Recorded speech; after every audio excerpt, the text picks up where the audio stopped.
बोलिए सियावर रामचंद्र की जय।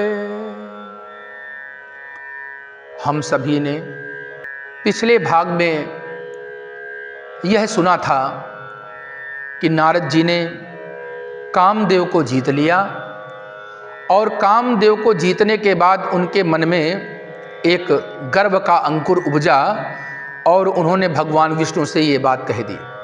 भगवान विष्णु अपने भक्तों का हमेशा हित करते हैं। भगवान श्री हरि को लगा कि यदि एक संत माया में फंस जाएगा, उसके हृदय में अभिमान आ जाएगा, एक भक्त मेरा निश्चित रूप से माया में फंस जाएगा, तो ये अच्छी बात नहीं है। इनके मन में अभिमान का अंकुर उपज गया है और भगवान कहते हैं मुझे अभिमान किसी का अच्छा नहीं लगता, चाहे वो ज्ञान का हो, चाहे धन का हो, चाहे रूप का हो। इसलिए मनुष्य को कभी अभिमान नहीं करना चाहिए। आप जो कर रहे हैं, जो पा रहे हैं, जो सुख सामर्थ्य आपको प्राप्त हुआ है, वो भी परमात्मा की ही कृपा है। इसलिए कभी इस मिट्टी की काया को पा करके हमें अभिमान नहीं करना चाहिए, क्योंकि यह जीवन जो है वो जल में उठते हुए फेन के समान है। जल में जैसे बुलबुला उठता है और मिट जाता है, ऐसे ही हमारा जीवन है।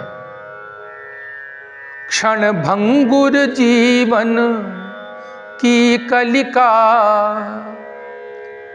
कल प्रात को जाने खिली ना खिली। मलया गिर की सुचि शीतल मंद, सुगंध समीर हिली ना हिली। कलिकाल कुठार लिए फिरता, तन नम्र से चोट झिली ना झिली। भजले हरि नाम अरि रसना, फिर अंत समय में हिली ना हिली।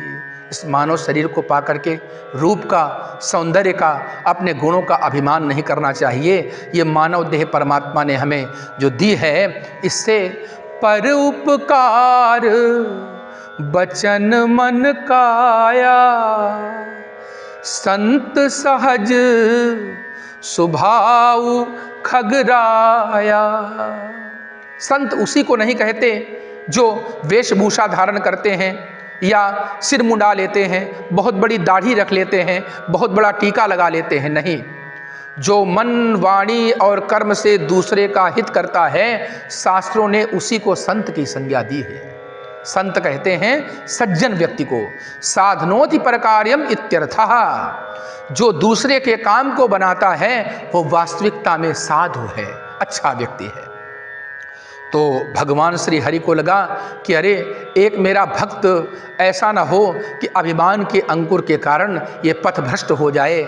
इसलिए भगवान कहते हैं उर अंकुरे उ गर्भ तरु भारी, बेगी सो मैं डारी हूँ खारी। नारद जी के लिए भगवान ने संकल्प कर लिया। नारद जी भगवान विष्णु को प्रणाम करके चल पड़े हैं। नारद जी ने देखा कि इस भूमंडल में एक विशाल नगर है। उस विशाल नगर की शोभा देख करके तो अमरावती भी लजा जाए, ऐसी शोभा है वहाँ की। उस शोभा को देख करके मुनि जी बड़े कौतुकी हैं, आश्चर्यचकित होकर के सबसे पूछते हैं भैया ये कौन सा नगर है? तो सभी ने बताया कि ये माया नगर है और शील नाम के यहाँ राजा राज्य करते हैं। विश्वमोहिनी नाम की उनकी पुत्री है, उसका स्वयंवर होने जा रहा है। तो नारद जी को आश्चर्य लगा कि मैं भी चलूं और जाऊं, जा करके राजा से मिल करके आता हूं। शील निधि के पास पहुंचते हैं। राजा ने नारद जी की पूजा की और इसके बाद में अपनी पुत्री को बुलाया, प्रणाम करवाया और कहने लगे महाराज आप तो हस्तरेखा विशेषज्ञ हैं, मेरी पुत्री का हाथ देख करके बताइए कि इसे कैसा वर मिलेगा और इसका जीवन कैसा रहेगा। और जैसे ही देवर्षि नारद ने उस विश्व मोहिनी कुमारी को देखा। विश्व मोहिनी में मोहित हो गए हैं आज देवर्षि नारद। देवर्षि नारद सोच रहे हैं, जो यह बरय अमर सोई होई। अरे, इसकी जो हस्तरेखा है इसमें लिखा है कि जो इसका वरण करेगा उसे कोई मार नहीं सकता। नारद जी ने देख लिया और जैसे ही उसके रूप को देखा, क्या किया, नारद जी अपने आप को भूल गए और ऐसा मन में विचार आया कि ये कन्या मुझे प्राप्त हो जाए। शील निधि राजा से कहते हैं कि तुम्हारी कन्या अत्यंत सुंदर है, गुणवती है। कछुक बनाई भूप सन भाखे।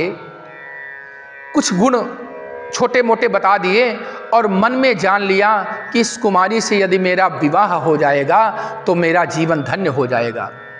अब क्या हुआ, जप तप कछु ना होई तेहि काला, हे विधि मिले कवन विधि बाला। नारद जी का मन जप तप में नहीं लग रहा, उनका मन है कि हे विधाता मुझे कैसे ये बालिका मिले, ये राजकुमारी मेरा वरण कैसे करे।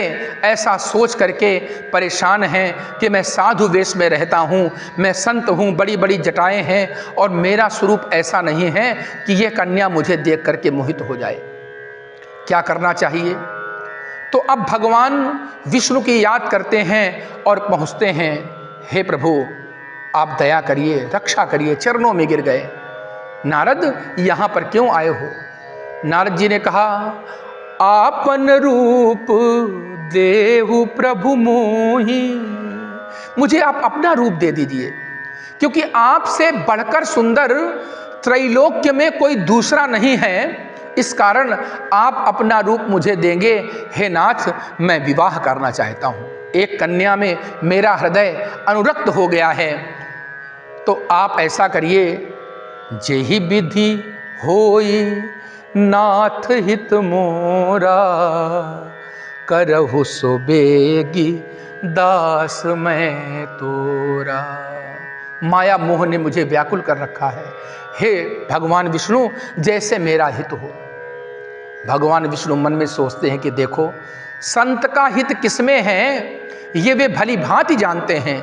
कभी कभी हम आप भगवान से कुछ मांग बैठते हैं, हो सकता है वो बात अनैतिक हो, परमात्मा को अच्छी नहीं लगती, और बाद में जब आपके 2-4 साल बाद समय व्यतीत होता है तो आप सोचते हैं अच्छा किया ईश्वर ने मुझे वो नहीं दिया।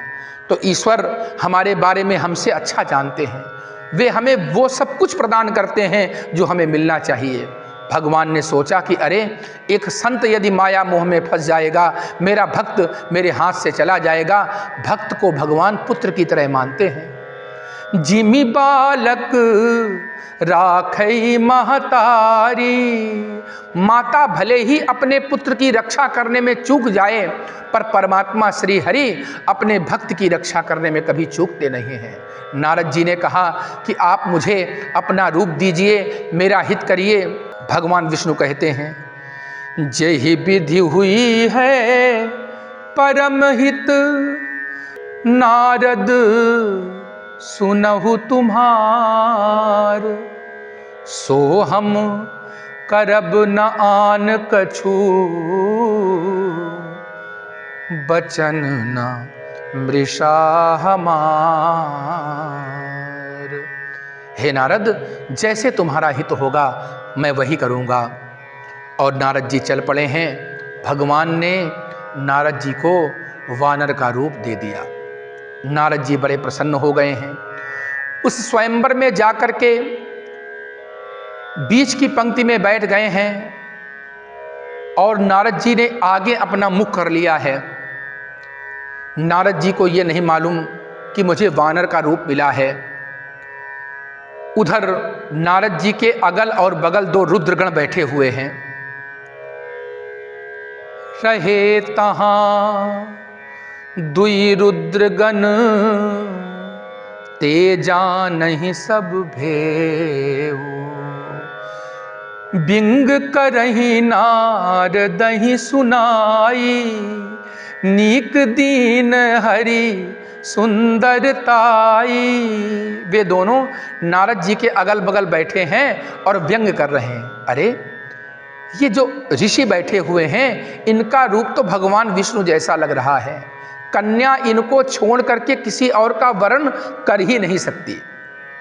अब विश्वमोहिनी नाम की राजकुमारी जयमाला लेकर के आई है, सभा में चारों ओर घूम रही है, और स्वयंवर का अर्थ ही होता है कन्या जिसका वरण करना चाहे उसका कर सकती है। तो नारद जी की ओर जैसे ही उसकी दृष्टि गई, मरकट बदन भयंकर देही, देखत हृदय क्रोध भाते ही। नारद जी का मुख जो है बंदर का है और भयंकर रोमांचित करने वाली देह है, बहुत बड़े बड़े बाल हैं। ऐसे भयंकर रूप को देख करके विश्वमोहिनी क्रोधित हो गई।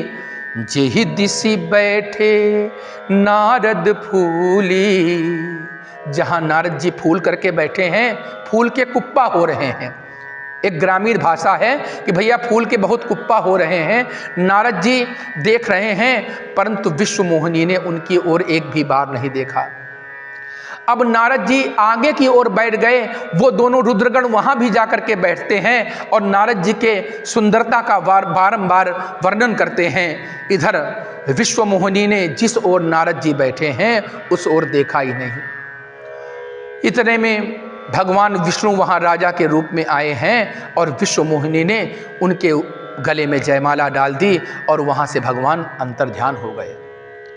नारद जी ने जब देखा कि मेरे साथ ये छल हुआ है, उनको बड़ा कष्ट हुआ। उन्होंने अपने आराध्य को आज बहुत ज़्यादा शाप देना चाहा। कहते हैं कि अरे मेरे साथ छल किया है, दईहों साप कि मरिहूँ जाई, जगत मोर उपहास कराई। संसार में मैंने उनसे मांगा क्या था, उनका रूप मांगा था और उन्होंने मेरी हंसी करा दी संसार में। रुद्रगणों ने जिस समय कहा है और नारद जी ने जब अपना चेहरा देखा तो निश्चित रूप से नारद जी परेशान हो गए हैं और नारद जी ने भगवान विष्णु को शाप देना चाहा। परम स्वतंत्र न सिर पर कोई, ये अपने आप को स्वतंत्र मानते हैं। निश्चित रूप से आज तक इनका पाला किसी से नहीं पड़ा, अब जो है देवर्षि नारद से इनका पाला पड़ा है। रुद्रगणों को शाप देते हैं कि हो निशाचर जाय तुम, कपटी पापी दो, हम ही हंसेहु सो लेहु फल, बहुरी हंसेहु जन कोई। अरे दुष्टों, अरे रुद्रगणों, तुम जाकर के निशाचर बन जाओ जिससे भविष्य में तुम किसी की हंसी ना कर सको। नारद जी क्रोध में पहुंचते हैं, भगवान श्री विष्णु बीच मार्ग में ही मिल जाते हैं। एक तरफ लक्ष्मी है और एक तरफ विश्वमोहिनी। तो नारद जी कहते देखो भैया, इनके दोनों हाथों में लड्डू हैं और मैं एक विवाह करना चाहता था, इन्होंने मुझे विवाह नहीं करने दिया। भगवान श्री हरि को उल्हना देते हैं कि आपने अब भी मेरा क्रोध नहीं देखा, आप परम स्वतंत्र हैं, आपको लगता है कि आप जो है आपका कोई कुछ कर नहीं सकता, मैं आपको शाप दूंगा। आप तो ऐसे हैं कि आपने जो है भगवान शिव को विषपान करा दिया और स्वयं लक्ष्मी ले ली। आप स्वयं छलिया हैं, कपटी हैं, इसलिए आपने जिस शरीर को दे करके मुझे ठगा है वही बानर आपकी सहायता करेंगे। और मैंने स्त्री वियोग में जो पीड़ा सही है वो पीड़ा आपको भी सहनी पड़ेगी, ऐसा शाप दे करके नारद जी का क्रोध बढ़ रहा है। भगवान विष्णु ने अपनी माया हटा ली। नारद जी को लगा अरे मैंने बहुत अपराध किया, प्रभु मुझे क्षमा करिए। भगवान ने कहा नारद चिंता ना करो, ये मेरी माया से हुआ है और मैं तुम्हें माया से विमुख करना चाहता था। नारद जी कहते हैं महाराज मेरा मन शोक संतप्त हो रहा है, मैं क्या करूं? तो भगवान कहते हैं जपहु जाई शंकर सतनामा, हुई है हृदय तुरत विश्रामा। मित्रों, इससे आगे का वृत्तांत हम सभी आगे के चरित्रों में श्रवण करेंगे। बोलिए सियावर रामचंद्र की जय।